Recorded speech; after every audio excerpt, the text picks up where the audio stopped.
I grew up with the Brothers Grimm stories, and they were very much part of the European upbringing in general. I grew up in Holland, and so all Brothers Grimm stories made, we were told the story by our parents, and we read the stories ourselves.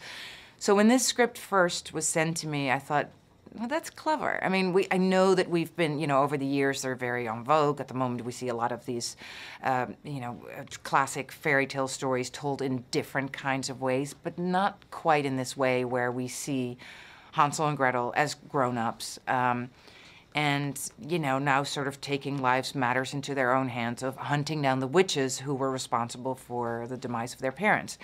And, and then I thought about it, and I thought,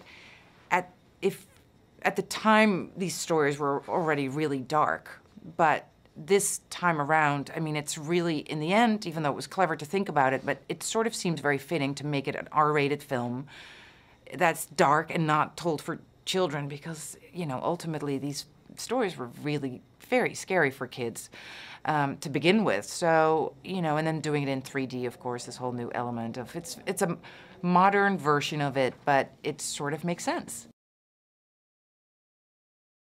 I play Muriel, and Muriel sort of runs this whole clone of very interesting witches, and I mean interesting in the best sense of the word, with in variations that we've never seen them before. We're all very familiar with the classic witch with the long nose and the hair sticking out of her chin and the broomstick, but they've really outdone themselves in terms of how all the witches are portrayed, how the kind of prosthetic makeup, the things that they've done, and it's just a spectacular feast for the eye to look at. And I kind of run this whole bunch of witches, and I'm after Gemma's character's heart.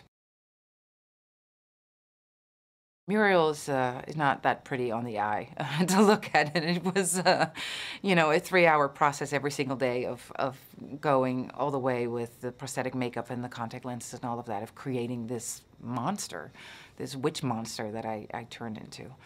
I'd never done that before, so it was a really interesting challenge and a new way of having to look at acting and coming up with playing a character when you can't rely on the general acting muscles that you've learned to rely on and stuff.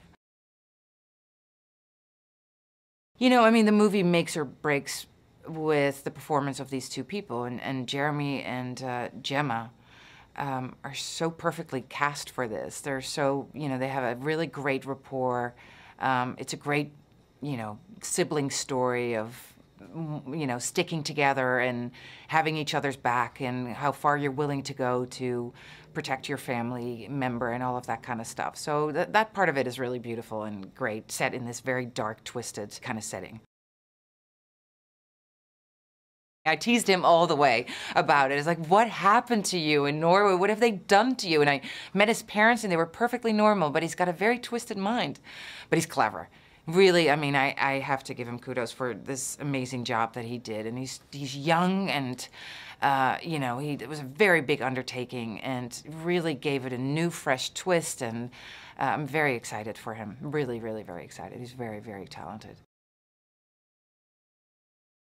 Challenging to, I mean, on a good day, doing fight sequences is a challenging thing because, we're human and we make errors and mistakes and actors, we all get carried away in the moment or whatever. But now add to that prosthetic makeup, contact lenses through which I couldn't see, a costume that was very, restrictive and hard to move in.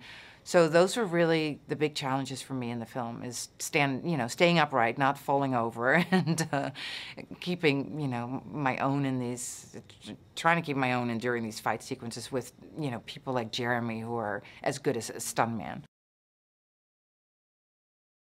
From what I remember seeing, and it wasn't much through those contact lenses, but everything looked really good. No, I mean, the sets are incredible. The costumes are fantastic.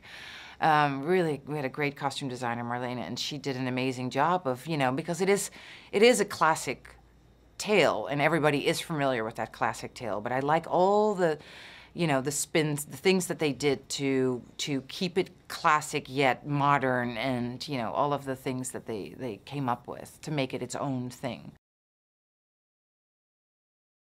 You just go in there and you leave your life alone for whatever, however long, hour and a half movie it is, and you just enjoy, because that's what it is. It's a real, you know, it's entertainment at its best.